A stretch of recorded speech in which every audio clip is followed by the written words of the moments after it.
Il n'a pas attendu pour faire monter la pression.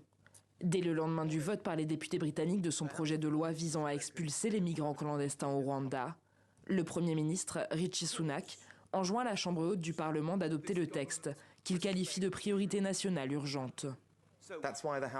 La Chambre des Lords doit adopter cette loi. Il est temps de reprendre le contrôle de nos frontières et d'en finir avec les passeurs. Il faut rétablir la confiance des citoyens envers un système juste. Il est grand temps que les avions décollent. Le Premier ministre tente de sauver son projet phare, pour lequel il doit verser près de 160 millions d'euros aux pays d'Afrique de l'Est. Le but, décourager les migrants de traverser la Manche pour débarquer sur les côtes britanniques, comme l'ont fait 30 000 personnes l'an passé.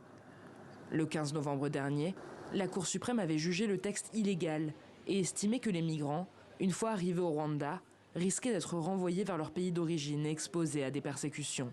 Le critère juridique à appliquer dans ce cas est de savoir s'il existe de sérieuses raisons de croire que les demandeurs d'asile envoyés au Rwanda courent un risque réel d'être expulsés. Compte tenu des preuves que j'ai énumérées, la Cour d'appel a conclu qu'il existait de tels fondements. Le nouveau texte empêche cette possibilité et définit le Rwanda comme un pays sûr. Mais l'Agence de l'ONU pour les réfugiés le juge toujours incompatible avec le droit international. Pas de quoi échauder les députés conservateurs, dont une partie souhaitait durcir encore le projet, en limitant les possibilités de recours juridiques à son encontre.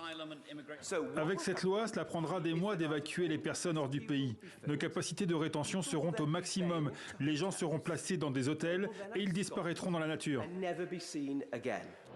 Encore faut-il que les avions parviennent à décoller. En juin 2022, un premier avion de clandestins avait été bloqué in extremis sur le tarmac après une décision de la justice européenne.